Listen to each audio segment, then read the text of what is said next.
Yeah, this is a rhino beetle.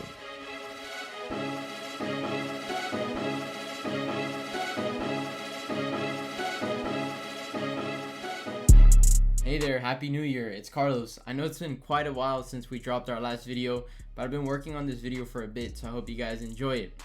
That being said, we appreciate every single one of you who has subscribed. If you're new to this channel or perhaps just passing by because a friend recommended it, please pause this video, make sure to subscribe to our channel, help our community grow. We reached over 85 subscribers this last year and I appreciate every single one of you. That being said, in this new year, we want to bring new videos to y'all. We want to bring similar videos such as the interviews we've been doing, these videos about different fields like the one that will be today, and other videos that you might find that are helpful, especially if you're a high school student right now in the United States or if you attend high school internationally. So make sure to reach out via the comment sections. I'm the one who responds to the comment section, so I'm more than happy to answer any questions that you may have. So please keep that in mind and make sure to subscribe. Help this community grow. Let's see if we can reach 100 subscribers by next month. That'd be greatly appreciated. And for those of you who want to find more information, of course, always visit SciTeens. SciTeens.org is a nonprofit organization that aims to help high school students, specifically here in the United States, but we've also collaborated with some students internationally. We want to make sure that every student is aware of all the STEM opportunities available for them, because as you might see in some of my previous videos, there's a lot in STEM and there's a bright future for anyone who goes into it. So let's get into it. Hey, I'm Tasman Rosenfeld. I'm an undergraduate at Yale University where I study paleontology and evolution. My research revolves around the evolution of reptiles and amphibians, but I'm interested in evolution of animals more broadly, as well as their conservation. My hair's kind of wet because the SciTeens team just got out of a spring in the Ocala National Forest where we were looking for turtles and fish and all kinds of cool aquatic organisms. For this interview, we decided to come out to the forest and kind of be in my element for a change. A lot of what I do, specifically for my research, but as well as my passions, just involves being out in nature, looking specifically for reptiles and amphibians, but again, for organisms of all kinds. It's atop a ridge that runs along like the spine of Central Florida, if you will. And that's actually a nickname for this ridge, is the spine of Florida. And it's the remnant of an ancient coral reef that used to lie here when all Florida was underwater.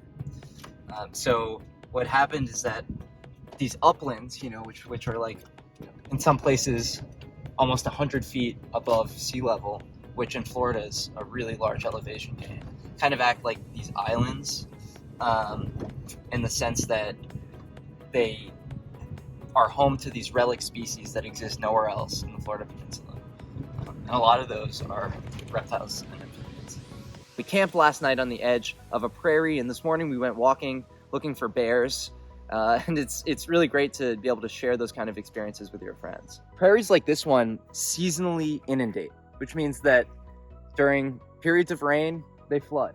Of course, that also means that during dry years, that whole body of water that you see out there might not ever flood. As precipitation patterns in Florida might be changing due to climate change, prairies and seasonally flooded wetlands might suffer a lot due to longer periods of drought or more increased rainfall, meaning that they connect with nearby wetlands and thus fill with fish and other things that might eat the larvae of amphibians and things that rely on these isolated ephemeral wetlands. The reason why we wanted to bring you guys into this world of observational natural sciences, looking for plants and animals in the wild, is because we think that it's a really good foray into science.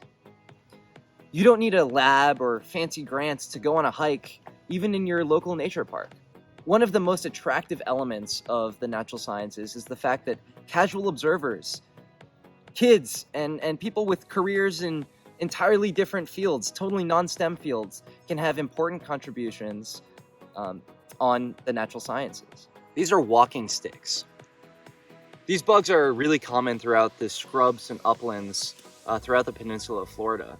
But here in the Ocala National Forest, they have a very specific and unique phenotype in that they have white stripes on a black body, which is different than the cream and brown coloration that you find in other parts of the peninsula. There's actually two individuals here. That's a male on top of a female. They're currently mating, so we'll let them get back to their business. One of the most interesting parts of the natural sciences is that kids or adults with careers in totally different fields, non-STEM fields, can make important contributions to our understanding of the world around us.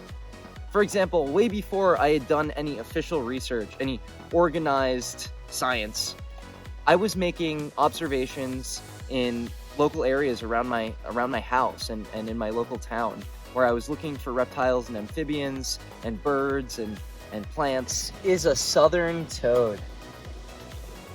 These guys, toads are different than frogs because they have this dry, granular skin rather than like a wet, slimy skin look. So toads are actually a kind of frog, but just based on their appearance, we use a different name for them. Gotcha. And these little, normally I don't like to pick up amphibians, but since this is for education, it's okay.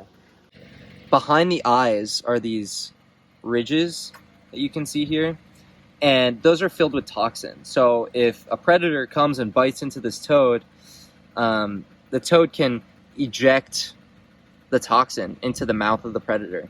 And actually,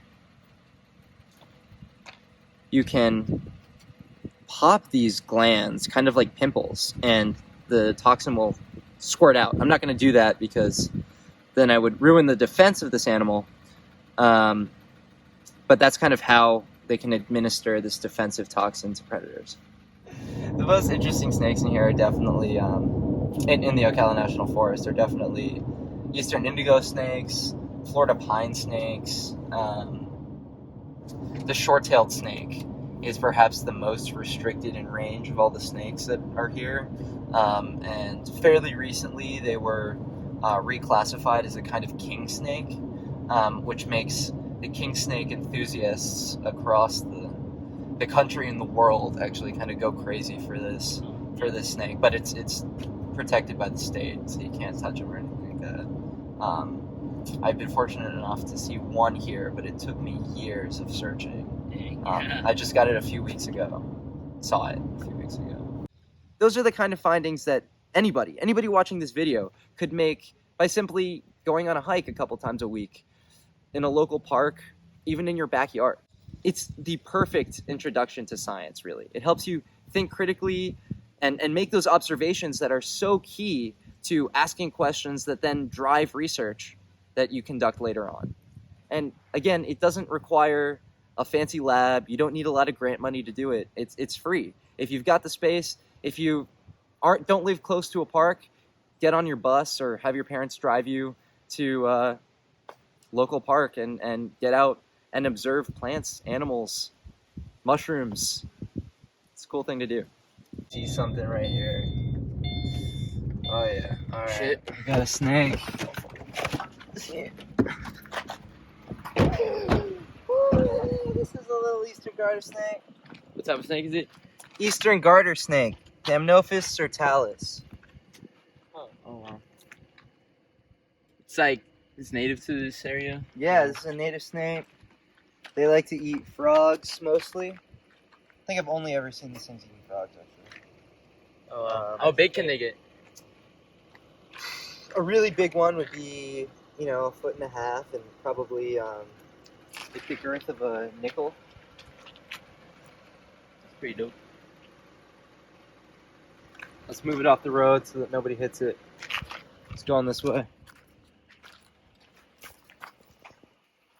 This is a hatchling corn snake, Pantherophis guttatus. These guys will kind of change pattern as they get older, and a lot of the gray that you see on the side of the snake will become orange. And they'll keep those red blotches that go down the dorsal or top side of the animal. So they eat a lot of frogs, and sometimes they eat rodents too. Thank you again for watching this video. Make sure to comment, like, and subscribe. Help this community grow of SciTeens. More than happy to make these videos, and I want you guys to be as informed as possible. If you have any questions, make sure to let them down in the comments. Any other suggestions, let us know. And also make sure to visit our website. I'll be coming back to you guys next week with another video. Best of luck in this week, and I wish you guys all the best in this new year. Yeah, this is a rhino beetle. It's spiky.